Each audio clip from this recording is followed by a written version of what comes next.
Hi everyone, thanks for joining another video. I'm Michelle Crawford and today we'll be painting donuts and coffee in watercolor. To get started, I did a little first-hand research and took a reference photo with my Samsung Android phone. I then opened up the image in my native photo editor and went ahead and changed the style. The phone had a variety of different styles and I was really looking for some inspiration to mix it up a little bit, something that was going to be really colorful and fun.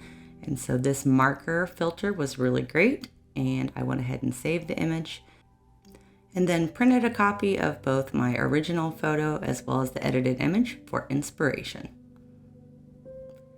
I'll be using Arches cold press watercolor paper today, and I'll be transferring a sketch of my image using a light box. So to get started with the light box, the first step is to tape down both your image first and then the watercolor paper on top.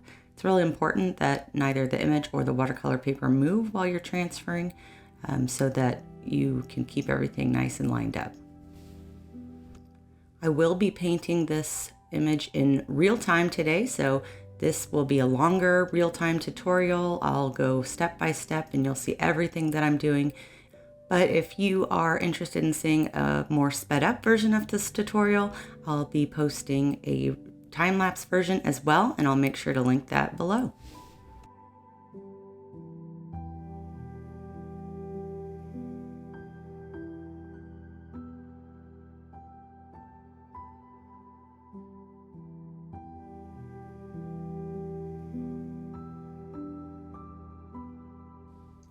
Now that I've got my paper taped down, I've adjusted my lighting and I'm starting to use a pencil to transfer just a rough sketch of the image.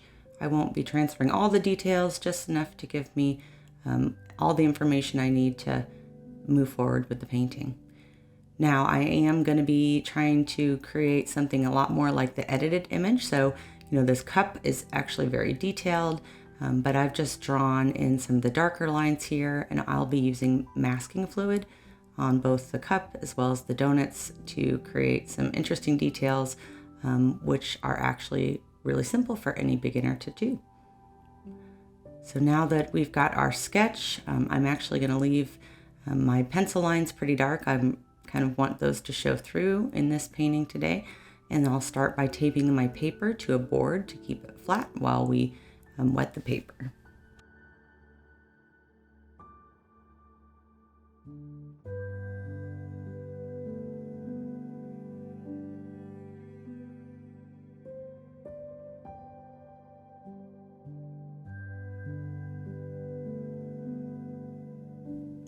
Here's a close-up of the sketch so you can see just how much detail I transferred over.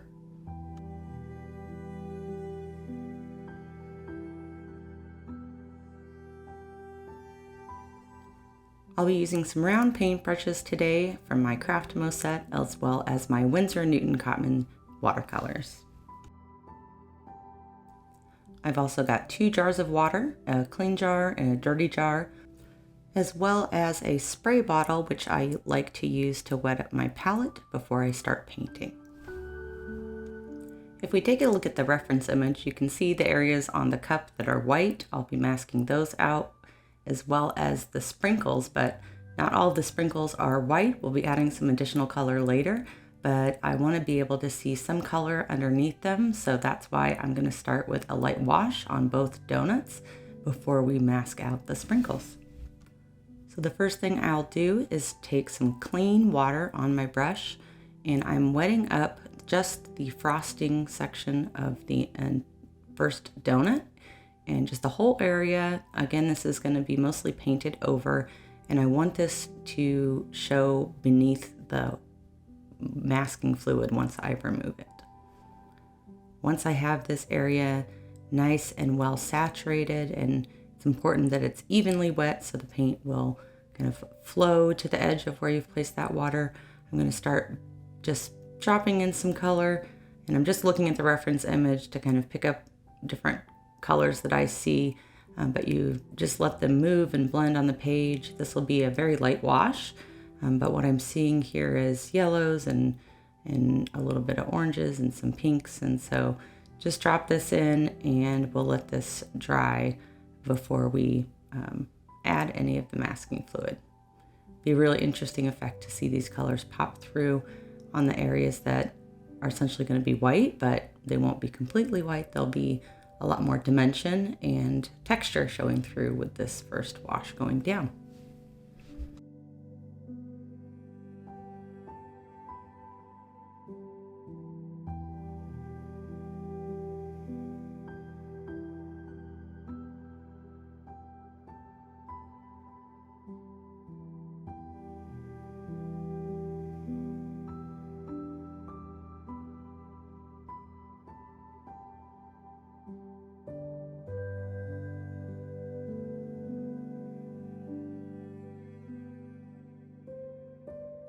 And here I'm just using a bit of a paper towel to just slightly touch the paper to sop up some of the wetness so that I'm getting some interesting texture as this dries. Next, we'll move on to the second donut and do the exact same thing here, slightly different colors. This is the pink donut and there'll be a much lighter wash I'm putting down here just because we'll have a little bit less contrast since the pink frosting will be a little bit lighter. So I'm adding just that clean water and then dropping in a little bit of pink color and moving it around, but this will dry very lightly and have just a hint of color when we remove the masking fluid.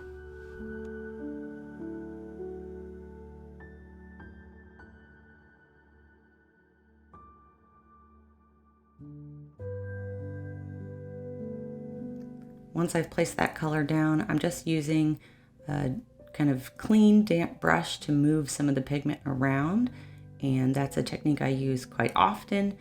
So you'll see I tend to call it scrubbing, but I'm just cleaning off my brush, tapping on my cloth or paper towel, and then using the tip of my brush to move some of the color around. I see a little bit of orange in this one in my reference as well. So again, I have just touched a little bit of paint, rinsed off my brush, tapped it on my cloth, and now I'm just moving some of that around to get some nice soft blending.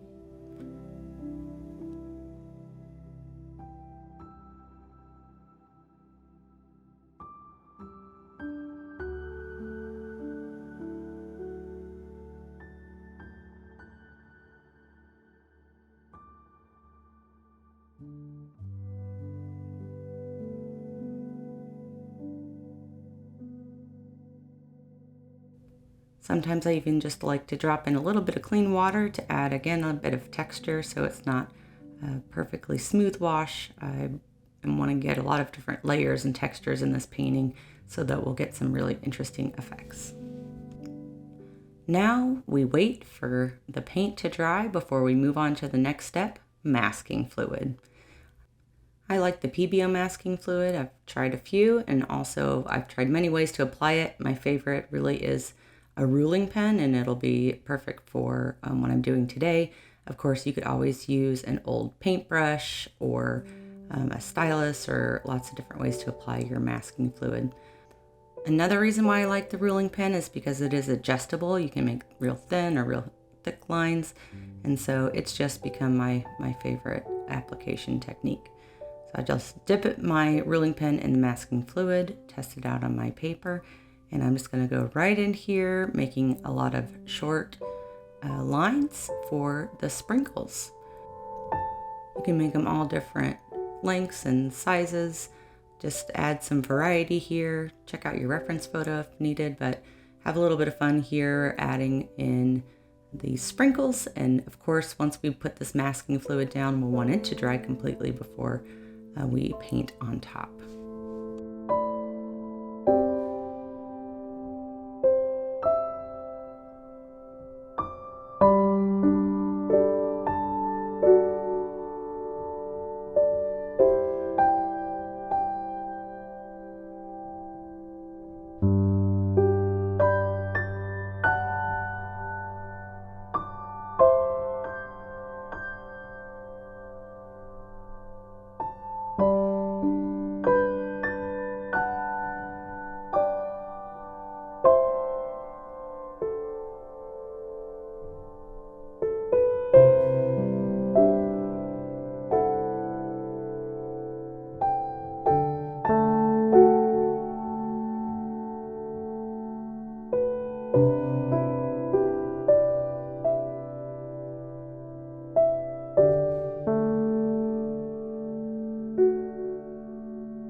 now that I've got all those sprinkles masked out, I'm moving on to the cup. And I'm really not being very detailed here. I'm just looking at my reference photo. I basically drew the darkest lines that I saw in the image. And now I'm just taking the masking fluid kind of in between there and making some random shapes similar to what I see in my reference, where the white will stay behind after we remove the masking fluid.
There we go, we've got all our masking fluid applied. You can take a break here, have a cup of coffee and a donut maybe, perhaps. But it's really important here to let the masking fluid dry completely on its own. I don't recommend using a heat tool from this point forward on top of the masking fluid, otherwise you might have some trouble removing it. So now we warp forward in time, my masking fluid is dry, and we'll move on to the next step. For the next step, we'll be painting a second layer of watercolor onto our donuts. And so I'll start with the pink donut on the right, so I'm mixing up a darker color to start layering on top.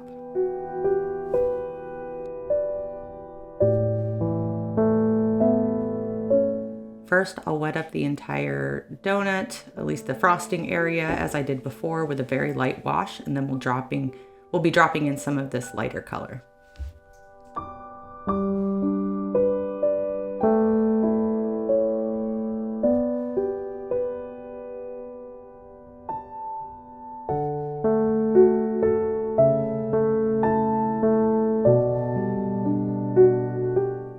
creating some dimension here by dropping the pink into the center of the donut, as well as on the shadow side. Even though this entire frosting is pink, by utilizing some different values here, we're going to be able to create some textures and also make it feel a little bit more realistic as far as form, putting some of those darker colors to create some shadow.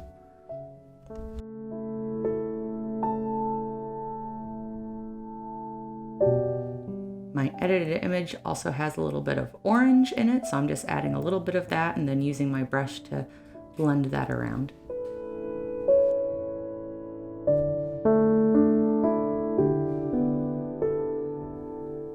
I'm also using my brush to lift a little bit of color to make sure that I've got kind of a lighter area. And so if your donut gets a little too light or too dark, you can always adjust it. Here I'm actually lifting a little bit with a paper towel, and I think that we need a little bit more pigment on that outside edge and probably a little bit more in the center as well. So just build up your color. As it starts to dry, just keep adding until it's about how you like it, and then you'll want it to dry completely before doing anything else to this donut.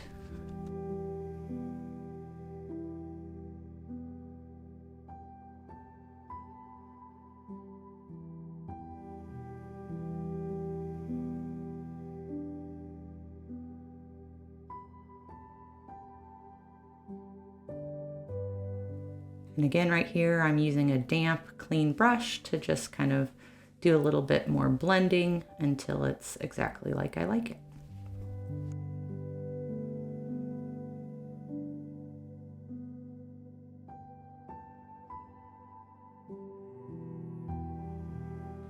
And now we'll move on to the chocolate frosted donut, doing the same thing. Here we'll be using brown to drop in, and I'll start with a lighter color and then also drop in a lot darker. But in my reference photo, I do see a few of the highlighted areas are appearing pink. So I just put in a little bit of that pink before switching colors, and we'll just drop in the brown now. Remember, as watercolor dries, it gets a little bit lighter, and also as it adds, if you add water to it, it will get a little bit lighter. So I just put a lot of that darkness there. I'll move it around, and then we'll go back in with some even darker color. Same thing here, going on kind of the shadow side of the donut, as well as making sure that we've got some darkness in the center there, so it appears that there's a hole in the middle of the donut.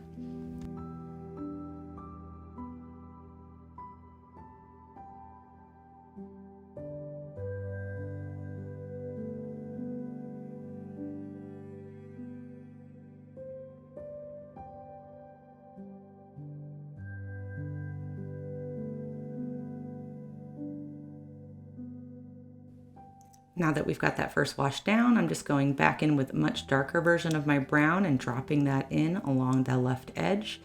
Very similar to the right side, we're using a lot darker color here, so just be careful. I'll drop some in, let it move around a little bit, and then just kind of use my brush to move the pigment in around as it starts to dry.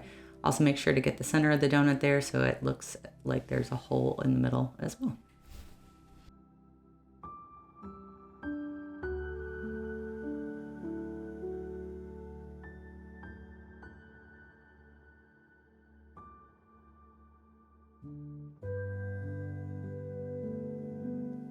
If the paint you're dropping in spreads a lot when you put it down, you likely have too much water. You may want to dry off your brush, grab a little bit more concentrated version of that color, dry it from your pan, and you'll have a little bit more control. Now that we've got the left one painted, I do feel like I need some more contrast on the right, and it's already dried a little bit, so I'm going to go in wet on dry and add just a little bit more of that pink on the darker side of the donut. Again, lifting to kind of keep the shape of the center of the donut here, and using my brush to move around some of and blend some of that pigment.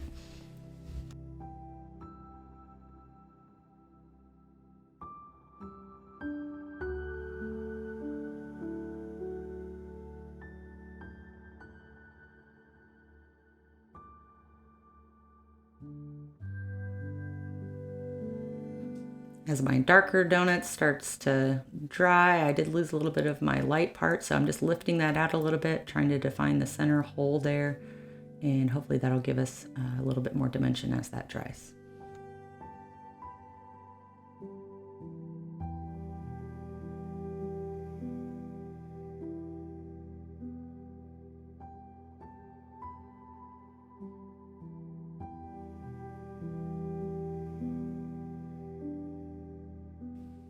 Now for the cup, I'm going in with some cerulean blue here, just looking at my reference photo. As I mentioned, this coffee cup in real life is pretty detailed, but I'm really just thinking about mimicking the pattern I'm seeing here, starting on the inside of this, inside of the handle. That'll just be blue, but you'll see now that we've got the white masked out, I'm gonna paint most of this with a wash of the cerulean, making it, thicker and lighter and different places, and then I'll use some darker blue and indigo to drop that in places just to give it the same idea of the pattern that I'm seeing on my mug, but definitely much more of an interpretation here. Have fun with it. Again, I've got white parts masked out. I'm going to paint this with the cerulean, and then we'll just drop in little bits of indigo here and there to create some dimension.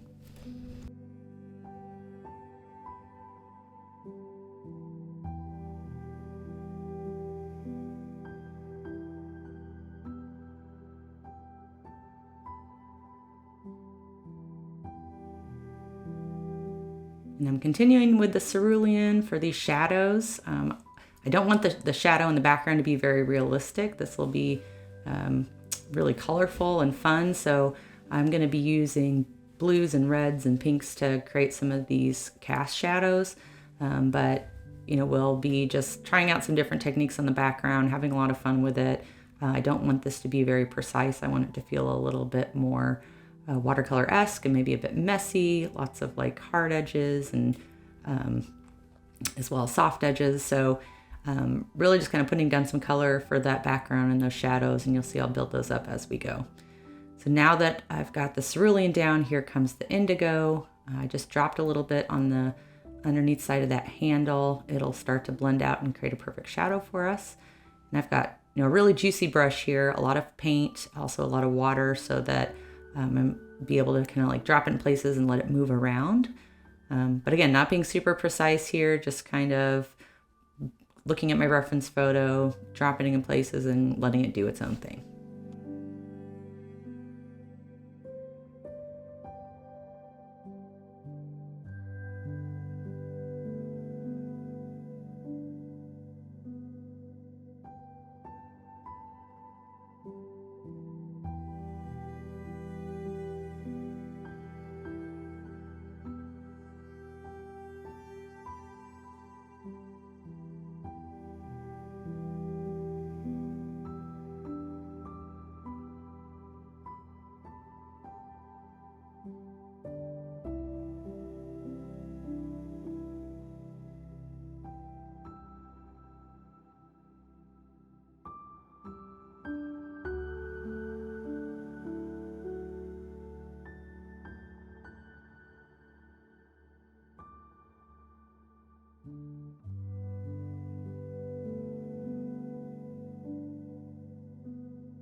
And that looks pretty good. Now I'm going to go in with some of the red in the shadow area.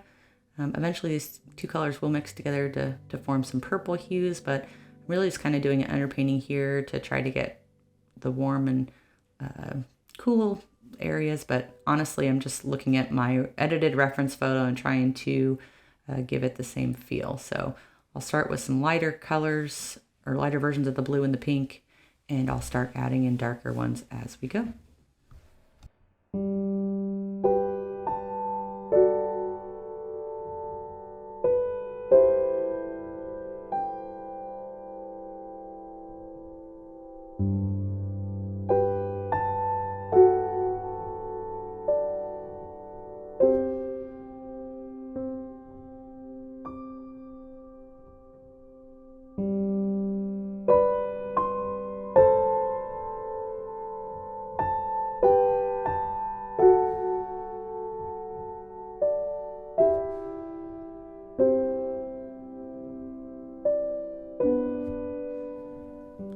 I always like to keep paper towels handy for quick blotting. If you want to sop up any mistakes you make as you go, as long as you blot it up before it dries, you'll be able to get most of that up.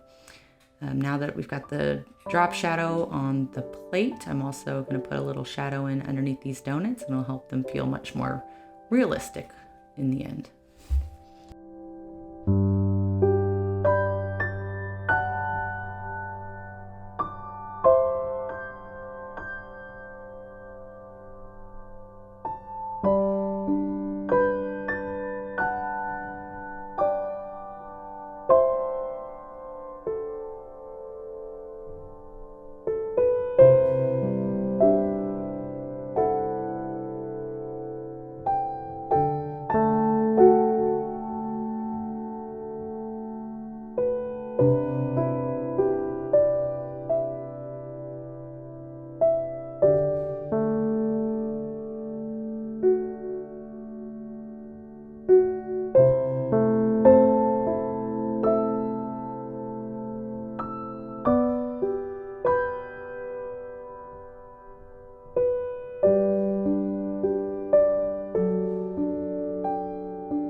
All right, now we'll want those donuts to dry before we continue on with those, but I think now it's a good time to do the inside of the cup. So I mixed a light wash using some cadmium yellow and a little bit of yellow ochre, and I'm just gonna put a little bit of that, kind of a watered down version, across the cup, and then use my brush to kind of pull that pigment over so that we're creating a little bit of form. And then on the right side, on this inside of the cup, it'll be a little bit darker, which you saw in the sketch. And so we'll just take some more pigmented version of that color and drop that in before also laying the same color as the first layer for the coffee.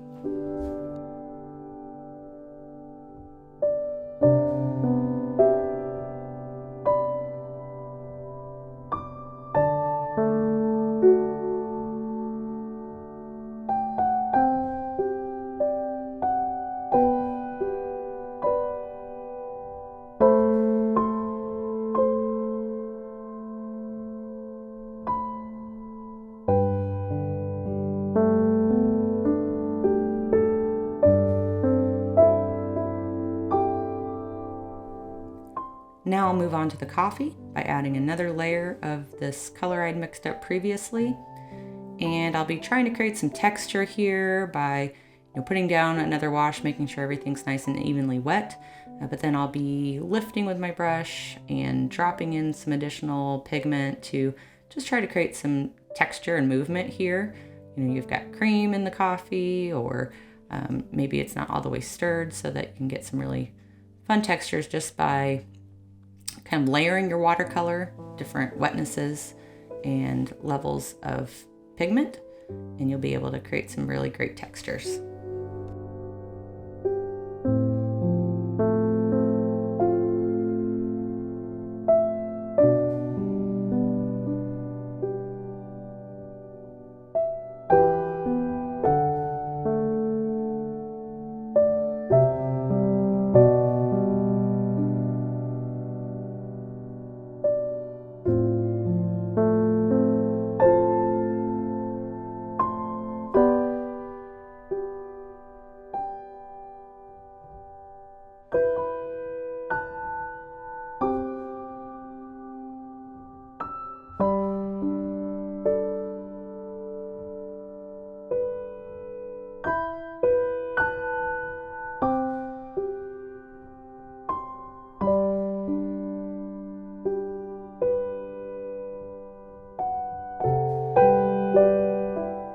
Now we'll let the coffee dry before we add any extra detail, but our donuts are ready, so we can use a yellowish color. I've got just a little bit of cadmium mixed with lemon yellow to put in a first wash here, and then I'll drop in some a more pigmented version of this color to start create some of the texture on these donuts. Pretty similar to the coffee. If it's all one flat wash, it'll be very flat and kind of boring to look at. So just by dropping in a thicker version of that color and lifting it, letting it dry, you'll be able to create some texture that makes it look a little bit more realistic.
So this plate is really not going to be, it's not been drawn, it's going to be the part of the painting that's the lightest. And so I'm just trying to use a little bit of negative painting technique here, which is essentially painting around the object to make sure that that stands out. So I've put down a little bit of paint. I'll use clean water and then my handy paper towel to kind of soften that edge a little bit, but that'll give me a nice visual line so that when I start to do my background, I know not to cross that.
Here I'm just using some light washes to add a bit of texture to the front of this plate here. Again, it doesn't need to be very detailed. I just want to give the indication that there's a plate there and I don't want it to be completely white.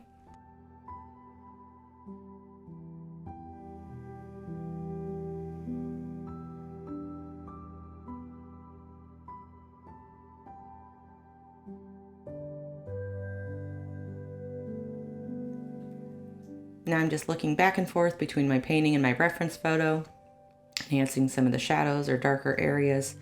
And really at this stage, it's kind of looking back and forth to see if there's anything I missed before moving on.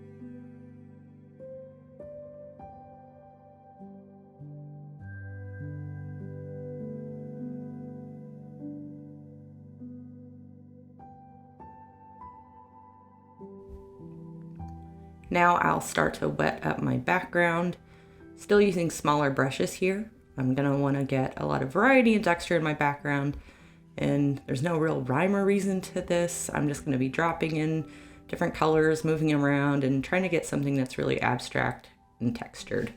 So enjoy this process, have fun with it. Again, make it your own, and just enjoy watching the watercolor move and create different textures and effects for your background. I will be trying to stick to the colors that are in my painting for the background, however. That'll create some harmony. And then for the bottom, I've been using the red and the blue for the shadows, and so I will try to blend that out into a bit of a purple in the foreground, just to create a little bit of continuity in the painting. But really this is just a fun step to have fun and play, and I hope you enjoy watching.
Now that I've got a nice base layer for my background, I'm going in with some darker colors on those shadow areas. Again, just going back and forth between looking at my painting and my reference photo and trying to decide where I need a little bit more contrast or color and trying to create some balance. But again, have fun with this part. It's not realistic in any way, the shadows in the background here. It's more interpretive and a way to kind of let yourself go and try to enjoy the process with watercolor.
first layer on my background drying. My coffee cup and my donuts are now completely dry.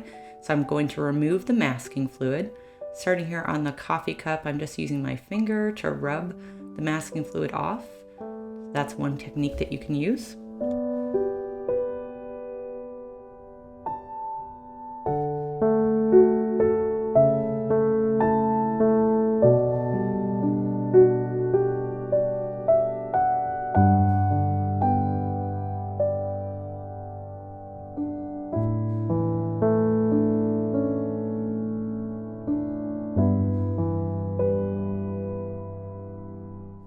There's also something called a rubber cement pickup that I just grabbed, and this does make it a little bit easier to remove the masking fluid if you want to use this tool as well. I'll use this for the rest of my coffee cup as well as to remove all the masking fluid on my donuts, which will become our sprinkles.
Now that all my masking fluid is removed, I'm gonna go and add some color to these sprinkles. I'm using a smaller brush here and I'm not being super precise, just mixing up some of the colors that I see in the reference photo and just kind of brushing quickly over the sprinkle. I do like to leave a little bit of white space here because it'll act as a bit of a highlight on the sprinkle, but as you start to add different colors and leave some of these white because there are some white sprinkles on our donuts, you'll see that that really adds a lot of detail to the final painting.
I'm pretty happy with the top half of my background, but I feel like I want to add some more paint to the bottom here. So I'm mixing up my red and my blue to get a bit of a purple color. And I'm just gonna use some horizontal strokes to paint that in on the bottom half here. Again, not being super precise, but kind of giving the insinuation that there's a surface here that these are sitting on.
At this point, I decided that my shadows needed a little more pizzazz, so I'm going in with my brightest pink here. This is an Opera Rose, and I think this was the point where I started to really like this painting a little bit more. This color really pops and blends really well with the purple that I added as well. So adding in some just final touches to my shadows here with the pink.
Now we want this to dry completely. I used my heat tool to speed up the process, And we're going to put in some final little details here.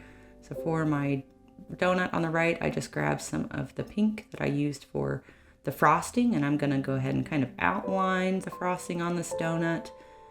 Just a thin line on the right, and then on the left side I'll add some to the edge, and then use a little bit of water on my brush to kind of blend that out a little bit and make it appear more curved. I'll also add a little bit more shadow to the center. This last step will add a lot of extra detail to your painting. And we'll do the same thing on the left donut with the darker brown color, putting it around the edge there and then blending it out, as well as enhancing the shadow we have in the center.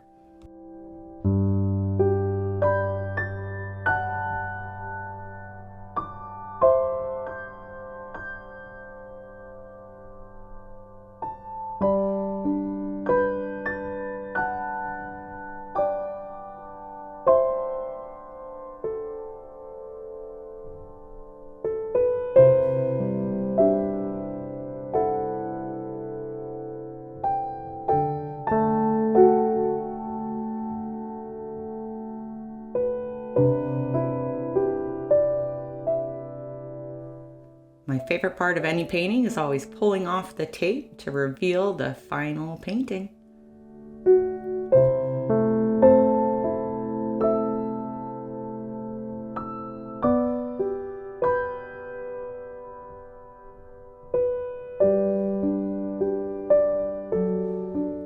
And there's our painting.